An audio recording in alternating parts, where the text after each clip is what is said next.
Hello there, I'm Iris and welcome to Powered by Voice.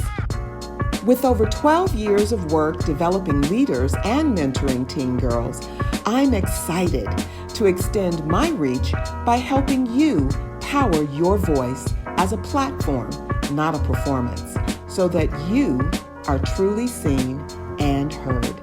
Join us. Well, hello, and welcome to Powered by Voice. My name is Iris, and I'm thrilled that you have joined us because today we are talking about the dreaded subject of public speaking. And as you may know, we are all about using the power of your voice as a platform. So let's build the stage together today. Let's get powered. Have you ever been nervous about speaking publicly?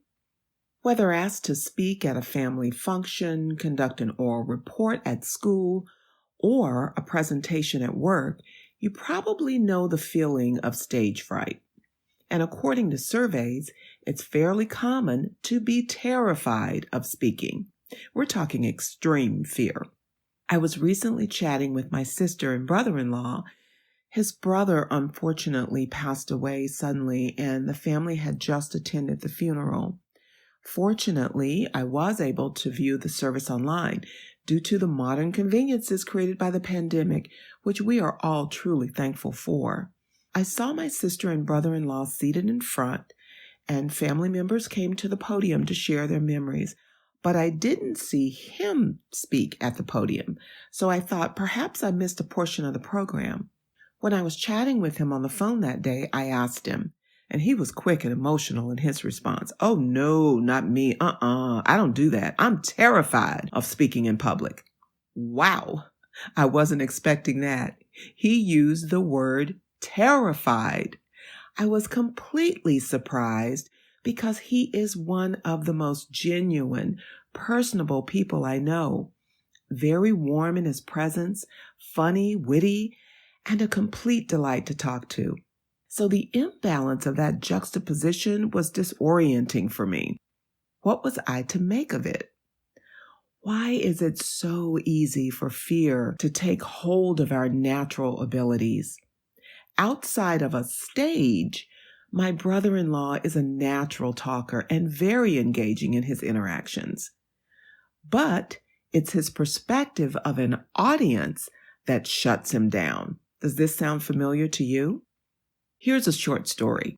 About 5 or 6 years ago, I was visiting family on a short holiday, and my brother asked me to speak at a small group event that he was leading on a weekly basis.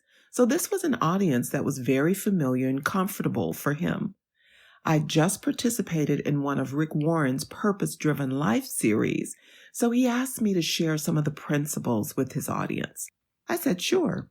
Now, at this point in my life, I consider myself to be a great speaker, and even 5 or 6 years ago, I also felt that way. Certainly, I've strengthened my skills over the years, but still, I would not have put myself in the category of fear of speaking 5 years ago. Somehow, this event brought out something different in me. I guess it was kind of too close to home. My brother and, shall we say, his people would be in that audience. I'm accustomed to speaking professionally, but this stage felt unfamiliar because I just didn't know what to expect. Well, the first portion of the event was a small group discussion. Great. This is my wheelhouse. I know how to actively listen and pick up a few nuggets that I can share and make it relevant in the moment and hopefully inspiring. Finally, my brother introduced me.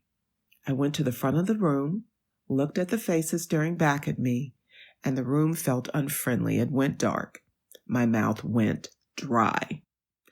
I decided I had to prove something, so in my introduction, I pressed into my bio. Oh my goodness.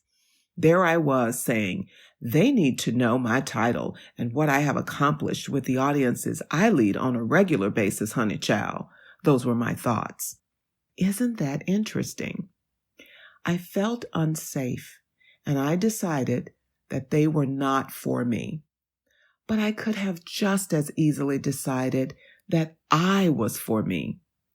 By giving the audience my bio, I wasn't impressing them. I was trying to prove something to myself out of a lack of confidence. Whenever we are looking for other people to make us feel a certain way, we set ourselves up for a failed expectation that causes us to see flaws in ourselves. You must accept yourself no matter who the audience is, big or small.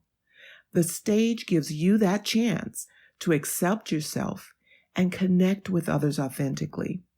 It's never asking you to perform. Rather, it invites you to build a platform with your unique voice of experiences, gifts, abilities, and talents over time. Basically, the stage is a place to be yourself.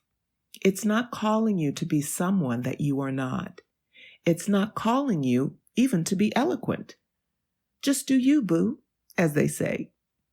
And yes, you'll have to discover how to be comfortable in your own skin, but you discover that by having the courage to take the stage over and over, whether you're with one person or 100. Think about it this way. If someone were to ask you, do you think you can be yourself today? The answer to that question would always be yes. So what you always want the listener to receive is you.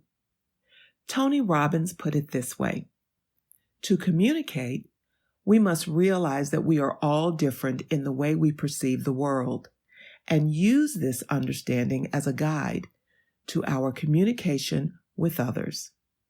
Now, think about your stage using this acronym. Stand up for yourself. Recognize your values and your strengths. Think differently. Bring your unique experiences as a valuable contribution. Accept who you are. Let go of proving, perfecting, or performing. Give of yourself. Speak from the heart. Your words matter. And enjoy your voice. Listen to yourself. Spend time hearing your voice. Read out loud. Record yourself. Talk to yourself. It might be helpful to use this acronym as power talk. Let's practice. Go to a mirror, look at you, and give yourself these instructions. Stand up for yourself. Think differently. Accept who you are. Give of yourself. And enjoy your voice. So let's reflect. Using our mantra, 3 simple questions we ask of you. What are your first impressions of this discussion? How does it make you feel? And what sparked your curiosity? Until next time, ciao for now.